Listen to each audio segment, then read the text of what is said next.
तो आज कक्षा 8 की हिंदी की पाठ्यपुस्तक बसंत का पाठ 1 जो कविता है ध्वनि।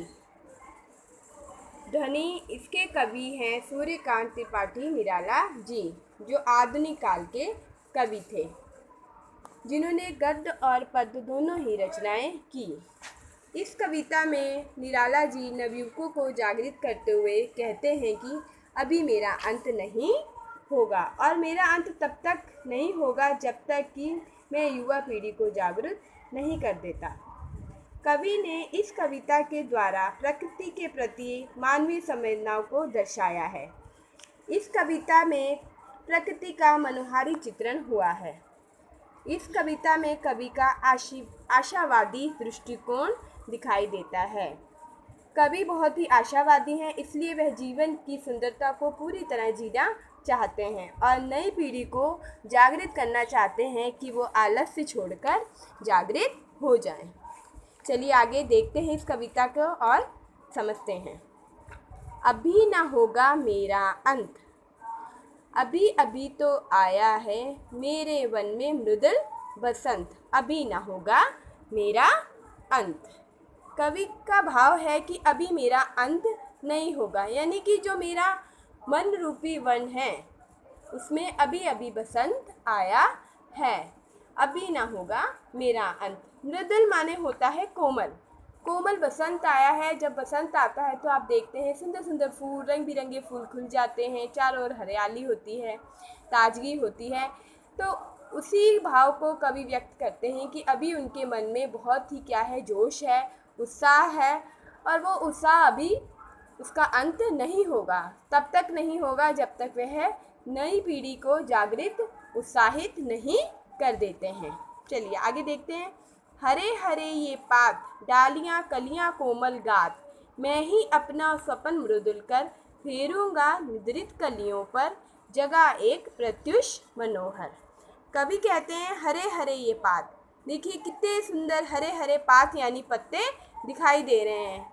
डालियाँ कलियाँ कोमल गात, गात यानी कि शरीर, गात का अर्थ होता है शरीर। तो जो कलियाँ हैं वो कोमल शरीर लिए हुए दिखाई दे रही हैं। यहाँ पे शरीर का भाव ये है, कोमल कलियों का अर्थ है कि वो नवयुवकों को कह रहे हैं, जैसे नई पीढ़ी होती है, नवयुवक होते हैं, ठीक है, उसी की तरह ये कोमल कलियाँ हैं। फेरूंगा निद्रित कलियों पर, जगह एक प्रत्युष मनोहर, प्रत्युष मनोहर यानी कि एक सुंदर सवेरा में लाऊंगा, और जो नई पीढ़ी है जो अभी आलस्य से भरी हुई है उन्हें मैं सुंदर सुंदर सपने दिखाकर उन्हें मैं जागृत करूंगा। पुष्प पुष्प से तंद्रालस लालसा खींच लूँगा मैं, अपने नवजीवन का अमृत सहर्ष सींच दूँगा मैं।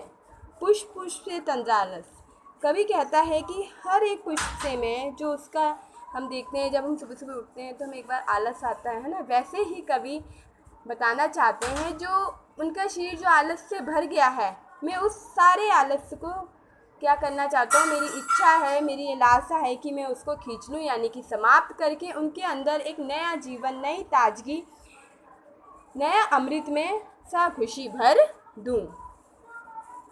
द्वार दिखा दूँगा फिर उनको है वे मेरे मन में जहाँ अनंत, अभी ना होगा मेरा अंत।